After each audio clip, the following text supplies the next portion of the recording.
Hi guys, it's Magaz here and welcome back to CBMPC TV. Today we're going to be taking a look at a budget gas blowback pistol by a company called AWE, and we're going to be deciding if it's worth the money or not.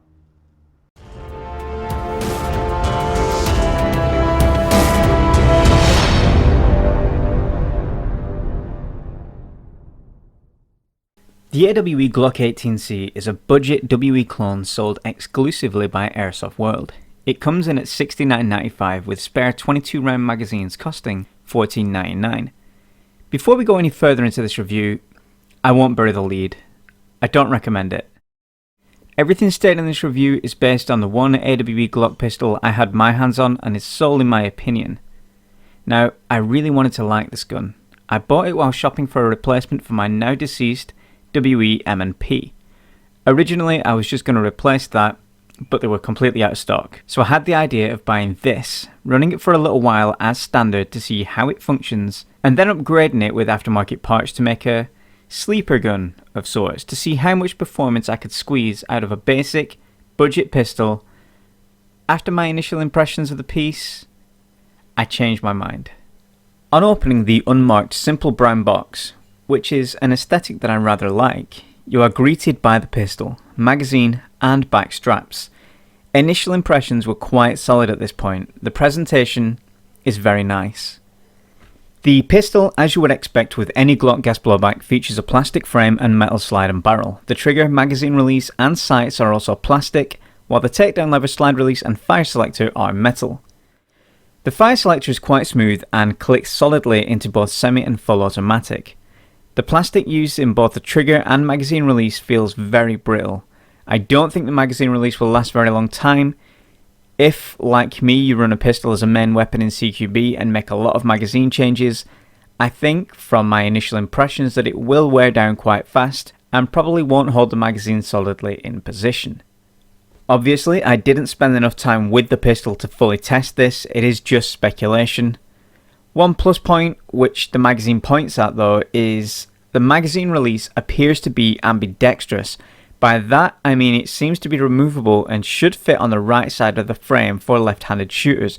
Again, I did not test this, but it is a replica of a Gen 4 Glock, and the indentations in the magazine lead me to believe it is possible. The trigger pull is very spongy and takes quite a while to break. I know most, if not all, Glocks do have a long trigger pull, but this one felt a little grindy and not smooth at all. The sights are your standard Glock style peep sights and are exactly as you would expect with any Glock pistol. The only downside I found was the front sight was very loose on arrival and would need tightening up before any extended use. The slide, which is probably the best feeling part of this gun, is all metal with the usual non-Glock trademarks we have come to expect on an Airsoft Glock. Mainly the classic G logo followed by 18C and the relevant caliber markings and factory stamps. The gun features a Tokyo Marui style external safety catch which can be located underneath the front rail on the frame in the form of the frame's ID plate. This can be pushed into the rear position to lock the trigger. I found it to be very stiff and once locked into position had to be pushed into the fire position with a tool. Not something you're going to be able to do in a hurry. The two-stage trigger safety is more than enough to prevent any negligent discharges if proper firearm safety procedures are followed when handling the Glock. The rail on the frame seemed a little wider than that of my KWA and KC Glocks and also the Tokyo Marui and WE Glocks I have looked at in the past. It was very difficult to get my weapon light on and off. In fact, when it was on, I didn't have to lock the light in place at all. There was no chance it was falling off. This is both a plus and a minus. You aren't going to lose anything that is attached to the rail, but at the same time you might never get it off again. As this is a replica of a Generation 4 Glock, it comes with two extra back straps that are supposed to fit snugly onto the back of the pistol's grip to alter the size for shooters with different sized hands. I couldn't get them to fit. They did feel quite brittle and I just didn't want to force them. The magazines look to be a clone of the WE magazines, which are quoted as being compatible. They feature plastic feed lips and base plate. The feed lips are not up to par with the WE magazines and will more than likely break if the magazine is dropped. Take care with the reloads and this shouldn't be a problem. The magazine holds 22 rounds and can be speed loaded by pulling the follower all the way to the bottom. The gas inlet valve is accessible through a hole in the base plate. I tested the magazines using AWE Ultra Gas and unfortunately found that they would only expel around 15 rounds out of the 22 on a full charge of gas. I also tested the pistol with a WE Tech magazine, which was a very snug fit and pretty much had to be forced into the pistol. Once seated, it was not coming out in a hurry. Sadly, however, it pretty much refused to fire the pistol properly.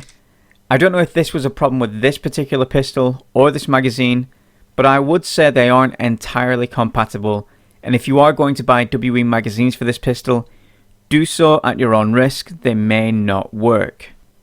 The range of the pistol was quite disappointing.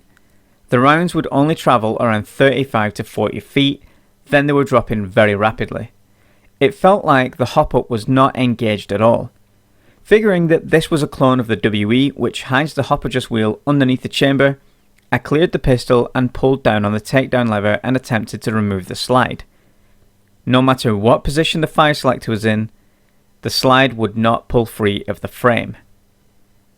This means that I cannot access the hop-up, tighten up the loose front sight, or perform any maintenance that is necessary with the extended use of gas blowback pistols. It also means installing any aftermarket parts is not going to happen. And I don't believe this is down to user error. I have been running KW8 and KC Glocks for pretty much 10 years now. I've also handled and had experience with WE and Tokyo Marui Glocks, all of which could be stripped down in exactly the same manner. Obviously, this review doesn't speak for every single AWE Glock, just the one that I tested. This may just be a faulty gun, or of course the same issues might arise with all AWE Glocks. I can't say for sure. All I will say is that I was unhappy with this Glock and wouldn't recommend it. It would be worthwhile either spending an extra 20 quid on a WE, or just going the whole hog and forking out on a Tokyo Marui pistol. If you found this review interesting, useful, or just a lot of shite, let me know down below. Leave your likes and dislikes as you feel appropriate, and don't forget to check out the rest of the channel for more reviews, gameplay, and other airsoft content. And subscribe to be updated when new videos go live. You can also keep track of what CBMPC are up to, where we are playing next, and other news over at facebook.com/CBMPC. I've been Magaz, this has been CBMPC TV, and remember kids, the air may be soft, but our balls are hard.